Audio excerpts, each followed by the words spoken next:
वालेकुम दोस्तों, insight by मौज़ूम Fakhar में खुशामदीद। लेकिन खबर यह है कि मुत्तहिदा अरब अमारात के सरबराह शेख मोहम्मद बिन ज़ैद अल नहयान की पाकिस्तान आमद और मसरूफियात के हवाले से अहम मालूमात सामने आई हैं, जिनमें नूर खान एयरबेस पर होने वाली मुलाकातों के साथ साथ उनकी पाकिस्तान के चीफ ऑफ डिफेंस फोर्सेस की रिहाइशगाह यानी आर्मी हाउस जाने और वहाँ पर फील्ड मार्शल सैयद आसिम मुनीर के साथ एक अहम मुलाकात की तस्दीक हुई है। इसके साथ साथ पाकिस्तान के वजीर मनसूबाबंदी जनाब एहसन इकबाल अल मरूफ बंद करो इसे फेम की एक और टॉक शो के अंदर गुफ्तगू इस वक्त बहुत ज़्यादा वायरल है, क्योंकि ये गुफ्तगू भी जनाब ये जो दौरा था जो है यूएई के प्रेसिडेंट का, उससे मुताबिकत रखती थी या उसके हवाले से इंकशाफात पर मबनी थी। ये वीडियो वायरल क्यों है, इसके ऊपर भी बात करते हैं और ये देखते हैं कि आर्मी हाउस में होने वाली मुलाकात में क्या हुआ। मुत्तहिदा अरब अमारात के जो सदर थे उनकी पाकिस्तानी सदर यानी सदर आसिफ अली जरदारी साहब से मुलाकात क्यों ना हो सकी, इस सारी सूरत हाल पर बात करते हैं और ये देखते हैं जनाब कि ये मामलात अब किस लेवल के ऊपर आगे बढ़ रहे हैं। लेकिन उससे पहले मैं आपके साथ कल जो मैंने रात को आपके साथ वीडियो शेयर की थी यमन के हवाले से, और मैंने आपको बताया था कि इस वक्त 3 महाज हैं और उन 3 महाजों के ऊपर चाहे वो यमन है, उर्दन है या शाम है, पाकिस्तान उस वक्त उस सारे जो मंजरनामा है उसकी सेंटर स्टेज पर है। उन महाजों के फैसले पाकिस्तान में हो रहे हैं और इसका एक और बड़ा सबूत सामने आया है। और पाकिस्तान के दफ्तर खारजा ने ये जो यूएई के प्रेसिडेंट हैं जनाब मोहम्मद बिन ज़ैद अल नहयान, उनके दौरे पाकिस्तान के ऊपर एक एलामिया जारी किया है और उस एलामिया की तफसीलात मैं आपके साथ शेयर करता हूं।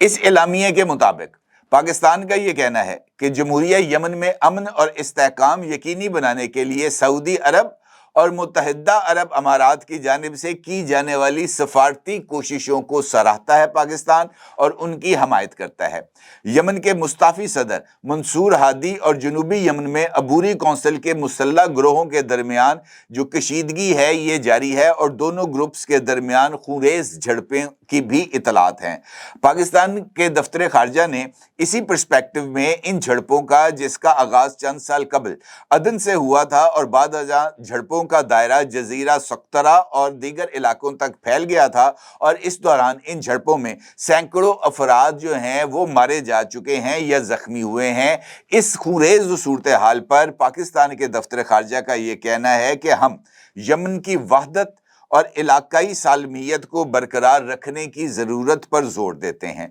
और इस उम्मीद का इजहार करते हैं कि यमनी फरीकैन ऐसे किसी यकतरफा इकदाम से गुरेज करेंगे जिससे सूरत हाल से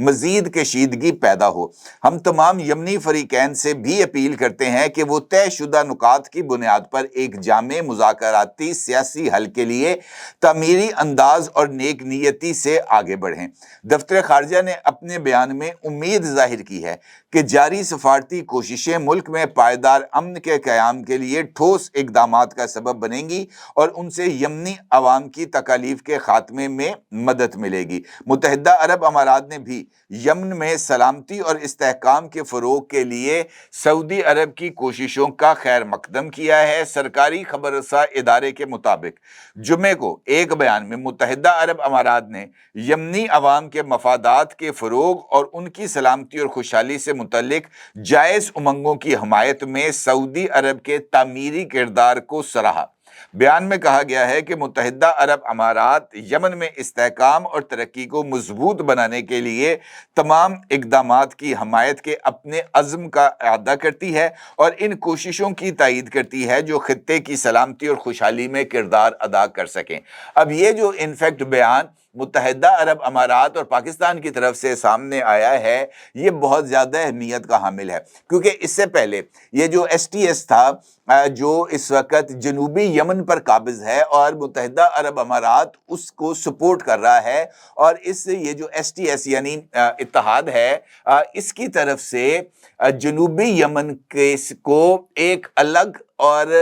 خود مختار ریاست کو قائم کرنے کی طرف پہلا قدم قرار دیا جا رہا تھا، اور یہ بات کہی جا رہی تھی کہ جنوبی یمن انفیکٹ متحدہ عرب امارات کے مفادات کی نگہبانی کے لیے بڑا ہی امپورٹنٹ ثابت ہوگا۔ اس حوالے سے یہ جو پس پردہ ملاقاتیں اور یہ جو ساری سلسلہ چل رہا تھا، اس کی تفصیلات میں نے کل آپ کے ساتھ شیئر کی تھی۔ میں نے آپ کو بتایا تھا کہ کس طریقے سے سعودی عرب، پاکستان اور ترکی یہ ایک ساتھ الائن ہے، اور پاکستان کے لیے انفیکٹ یہ سب سے امپورٹنٹ ایشو ہے کہ وہ کس طریقے سے سعودی عرب، ترکی کے ساتھ ساتھ متحدہ عرب امارات کو بھی اپنی پالیسیز کے ذریعے اپنے آپ سے الائن کر رکھے گا۔ اسی دوران یہ جو بیک چینل کے رابطے ہیں، اس کے ذریعے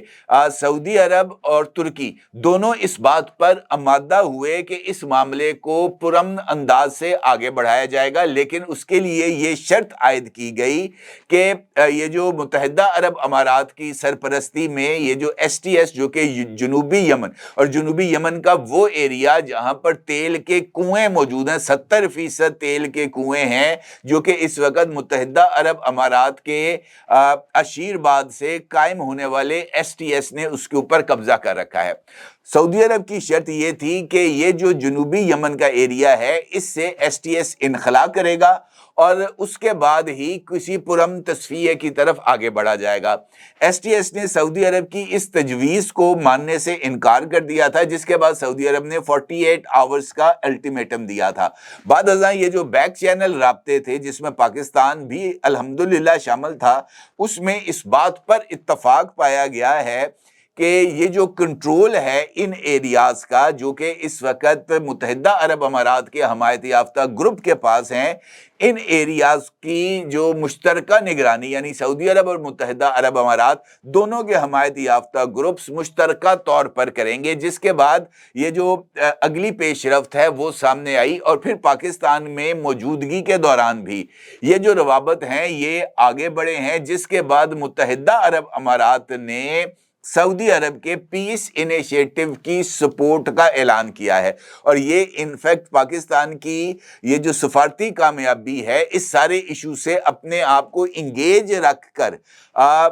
انوالو کر کے کانفلکٹ ریزالونگ کی طرف لے کے جانا، یہ بہت زیادہ ہی اہمیت کا حامل ہے۔ لہٰذا متحدہ عرب امارات کے جو پریزیڈنٹ ہیں شیخ محمد بن زید ال نہیان، ان کے دورے کو محض کسی ایک پرسپیکٹو سے دیکھنا میرے نزدیک بہت بڑی غلطی ہوگی۔ اسی طریقے سے یہ جو وزٹ تھا، آپ کو معلوم ہے کہ اس وزٹ کے لیے اسلام آباد کے اندر عام تعطیل کا اعلان کر دیا گیا تھا، حتیٰ کہ عدالتیں، اسکول، کالج اور اسلام آباد انتظامیہ کے تحت کام کرنے والے جو تمام ادارے تھے ان کو بھی بند کر دیا گیا تھا۔ ابتدائی طور پر یہ بات سامنے آئی تھی کہ نور خان ایئر بیس پر وہ لینڈ کریں گے، اس کے بعد وہ ایوان وزیر اعظم آئیں گے، یہاں پر جو سرکاری لیول پر ان کا استقبال کیا جائے گا، ان کو گارڈ آف آنر پیش کیا جائے گا، اس کے بعد یہ جو دو طرفہ گفتگو ہے وہ کی جائے گی، لیکن ایسا نہیں ہو سکا۔ احسن اقبال صاحب نے یہ خبر بریک کی ہے کل ایک ٹاک شو کے دوران کہ متحدہ عرب امارات کے پریزیڈنٹ اسلام آباد نہیں آئے، وہ نور خان ایئر بیس پر ہی ان کے طیارے نے لینڈ کیا، وہیں پر ان کی تمام تر ملاقاتیں ہوئیں، اور پھر نور خان ایئر بیس سے ہی وہ واپس فلائی کر گئے۔ البتہ یہ ضرور ہے کہ ان کے ساتھ آئے ہوئے جو دیگر ان کے اہل خانہ تھے وہ رحیم یار خان چلے گئے ہیں، اور ممکنہ طور پر یہ جو محمد بن زید ال نہیان ہیں یہ بھی رحیم یار خان ہی پہنچیں گے اگلے چند گھنٹوں میں، جہاں پر وہ یہ اپنے اہل خانہ کے ہمراہ تلور اور ہرن کا شکار کریں گے، جس کے لیے وہاں پر ایک عارضی شہر بھی بسا دیا گیا ہے، اور وہاں پر سخت حفاظتی انتظامات بھی کیے گئے ہیں۔ البتہ یہ جو تھے یو اے کے پریزیڈنٹ، انہوں نے نور خان ایئر بیس کے باہر صرف ایک مقام کا وزٹ کیا ہے، اور وہ ہے آرمی ہاؤس، جو کہ پاکستان کے آرمی چیف اور chief of defence forces Syed Asim Munir کی جو آفیشیل رہائش گاہ ہے وہاں پر انہوں نے شرکت کی ہے۔ وہاں پر وہ گئے ہیں، وہاں پر ان کی جو فیلڈ مارشل صاحب ہیں ان کے ساتھ ملاقات ہوئی، اور یہ بات میں آپ کو بتا دوں کہ آرمی ہاؤس میں گورنمنٹ کی طرف سے वज़ीर आज़म या कोई और अहम ओहदेदार मौजूद नहीं था। वहाँ पर जो मुलाकात हुई है वो यूएई के प्रेसिडेंट और फील्ड मार्शल सैयद आसिम मुनीर के दरमियान ही हुई है। अलबत्ता सीनियर जर्नलिस्ट हैं मोहसिन बेग साहब, उन्होंने भी एक टॉक शो में इस बात का इंकशाफ किया है कि ये जो यूएई के प्रेसिडेंट हैं इन्होंने आर्मी हाउस का विजिट इस वजह से किया कि फील्ड मार्शल सैयद आसिम मुनीर की साहबजादी की शादी है और मुत्तहिदा अरब अमारात के प्रेसिडेंट ने भी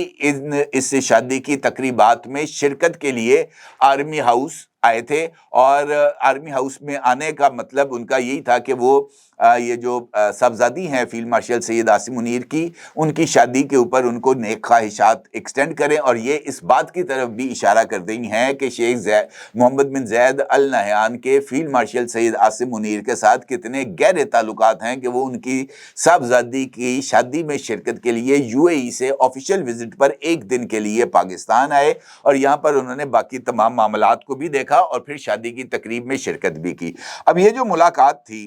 आर्मी हाउस में, इसके यकीनी तौर पर बहुत सारे एस्पेक्ट्स तलाश किए जा सकते हैं, जिसमें ये शादी का एस्पेक्ट भी मैंने आपको बताया, दो तरफा ताउन का भी बताया और उसके साथ साथ ये जो अभी गज़ा के हवाले से सूरत हाल डेवलप हो रही है, जहाँ पर इंटरनेशनल स्टेबलाइजेशन फोर्स तैनात की जा रही है, वहाँ पर इस इशू के ऊपर भी तबादला ख्याल किया गया कि ये जो इंटरनेशनल स्टेबलाइजेशन फोर्स है इसका स्कोप क्या होगा और गज़ा में अमन को कैसे यकीनी बनाया जाएगा। तो ये जो विजिट्स इस वक्त हो रहे हैं ख़ास तौर पर पाकिस्तान में मुख्तलिफ आला शख्सियात के, ये बहुत ज़्यादा अहमियत के हामिल हैं और पाकिस्तान इस वक्त ग्लोबल पॉलिटिक्स के सेंटर ऑफ द स्टेज पर एक इम्पॉर्टेंट रोल प्ले कर रहा है, जिसकी मिसाल मैंने आपको यमन के हवाले से आपके सामने रखी है, जहां पर कल तक सूरत हाल शदीद भी थी, सऊदी अरब की रॉयल एयर फोर्स की तरफ से अटैक्स भी किए जा रहे थे, लेकिन फिर उसके बाद बैक चैनल पर होने वाले राब्तों के ज़रिए ये मामला अब कॉन्फ्लिक्ट रिजॉल्विंग की तरफ जा रहा है और यकीनी तौर पर इसमें पाकिस्तान और पाकिस्तान की लीडरशिप का एक इम्पॉर्टेंट रोल भी है और शायद यही वजह है कि इसकी तौसीक जो है वो तुर्की की तरफ से भी सामने आई है, जहां पर तुर्की की वजारत ख़ारजा की तरफ से भी एक स्टेटमेंट जारी किया गया है, जिसमें तुर्की ने ये जो क़याम अमन है यमन के में उसके लिए जो किरदार है अदा करने का उसका इआदा किया है और उनका ये कहना है कि सूरत हाल में कशीदगी के बावजूद सऊदी अरब मोहतात और ज़िम्मेदाराना रवैये से यमन में अमन व इस्तेहकाम के लिए कोशिशें कर रहा है और इन कोशिशों में तुर्की सऊदी अरब और मुत्तहिदा अरब अमारात की हमायत करता है। तुर्की यमन की वहदत, खुद मुख्तारी और इलाकाई सालमियत के तहफ़्फ़ुज़ और वहाँ पर अमन खुशहाली के क़याम के लिए की जाने वाली तमाम कोशिशों का जो हमायत है वो जारी रखेगा और इस हवाले से तुर्क वजारत ख़ारजा का ये बयान भी इस वक्त आप अपनी स्क्रीन पर देख सकते हैं। इनफैक्ट ये वो तमाम कोशिशें हैं जो पसे पर्दा जारी थी और वो अल्हम्दुलिल्लाह अंजाम तक पहुंची और देखना ये है कि अब ये जो मसालियाती अमन यमन के लिए शुरू किया गया है ये अब किस लेवल पर जाएगा और इसके नतीजे में यमन के जो मुतहारब फरीकैन हैं वो किस फार्मूले पर मुत्तफिक होकर जंग बंदी पर आमादा होंगे। अपने लिए ज़रूर इज़हार कीजिएगा। आपका बहुत शुक्रिया। अल्लाह हाफ़िज़। क्या आप एक बिजनेस ओनर हैं और चाहते हैं कि आपका ब्रांड ज्यादा से ज्यादा लोगों तक पहुंचे? हमारे पास है आपके लिए एक बेहतरीन मौका। हमारे YouTube चैनल पर रोजाना हजारों लोग वीडियोस देखते हैं। ये वही लोग हैं जो बाखबर, बाशऊर और फैसला करने वाले हैं। अब आप अपने बिजनेस को बराह रास्त हमारे YouTube चैनल पर प्रमोट कर सकते हैं। प्रोडक्ट प्लेसमेंट और स्पॉन्सर्ड सेगमेंट्स के जरिए आप अपने ब्रांड को लाखों पोटेंशियल कस्टमर्स तक पहुंचा सकते हैं। तो देर किस बात की, आज ही अपने बिजनेस को नए लेवल पर ले जाएं। For more information, call us 9233 8122 280.